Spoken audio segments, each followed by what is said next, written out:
Hi, I'm Rick Dior, and that was the famous Jimmy Giuffre tune called Four Brothers, recorded on the record Art Pepper Plus 11, also famous with the Woody Herman Band. I love this version, I love this record. A lot of great tunes on this record like Move and Groovin' High and all those great swingers. The drummer on this recording is Mel Lewis, the great Mel Lewis, so you know it's going to swing like crazy.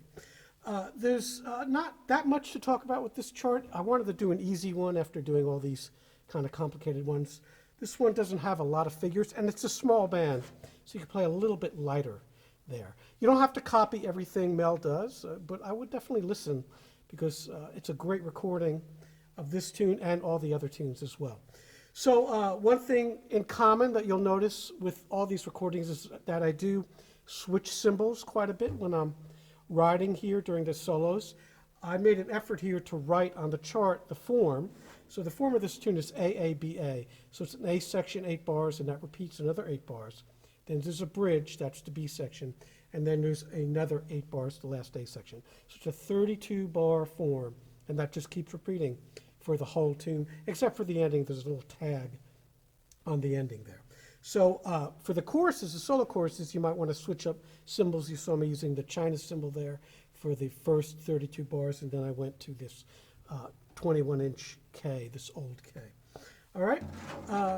The figures here, like I said, are pretty sparse, but you need to be careful how you catch them. You don't want to be too busy. Lots of them are very short. So the short sounds on the drum set, there's several of them. One is obviously a snare drum, or a rim shot. This particular drum is wide open, so it rings a lot. You can also do a closed hi-hat, like a choked hi-hat. The bass drum also can be short, although this bass drum, again, is wide open. Like I like my big band drums to be ringy, very, very much open. So, but when the rest of the band's playing, it'll sound tighter. So the long sounds, obviously, are the cymbals, sometimes the toms. Toms can be long or short, depending on which one, how you're hitting them, etc. For long sounds, you can also do rolls, buzzes, things like that. All right, and I've gone over this in several videos on this channel. If you look at my big band playlist, you'll find lots of videos that I talk about this very thing there. So let's go over how I'm catching some of these figures between the snare drum and the bass drum. That's something you're going to want to practice a lot. So that's very important. So you're flowing along and you're doing these in between. So.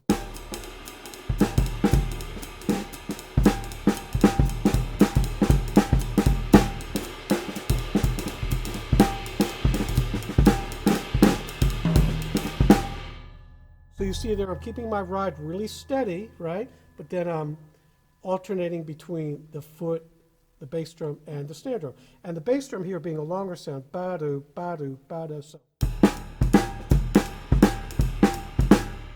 So you can see that I've written these tenuto, which are long, and staccato notes in the chart. So you try to catch that between the snare drum and the bass drum, or whatever else you want. But that's a great way to catch up as you're keeping that cymbal steady.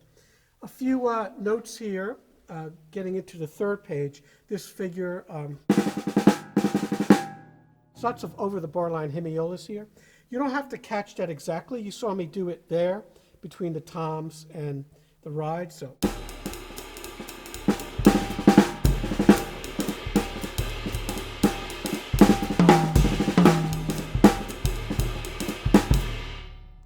But if you want, you can just catch those bottom notes. All right, it's completely up to you there. Don't play too loud no matter what. You don't want to wipe out the rest of the band.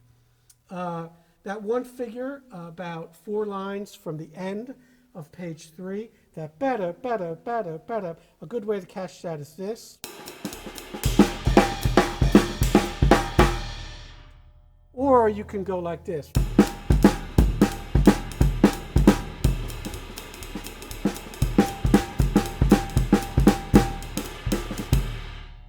All right, so once again, you see long, short, long, short, long, short, like that.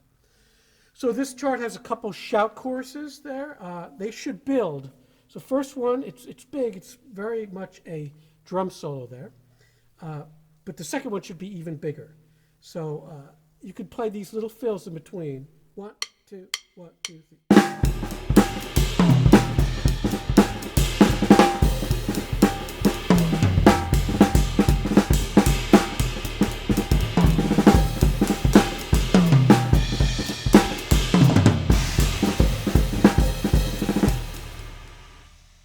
And then after that first one, you come way down. Ba-da, ba-da, ba-da, ba-da, ba-da.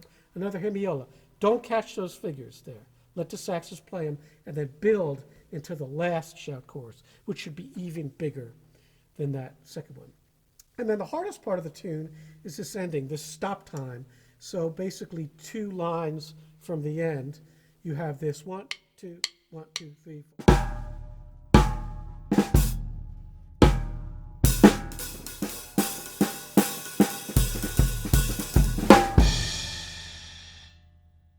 So Mel Lewis plays that on an open hi-hat, which I love. It's kind of dirty.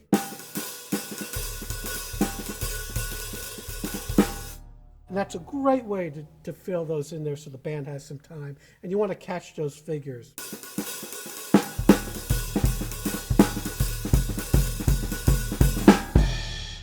And then the last bar, hit 1 somewhere to help that band out. Okay? I'd recommend that. So I'll show you some different views of that demo that I did of the tune, and we'll be back next time with a more difficult solo. Thanks.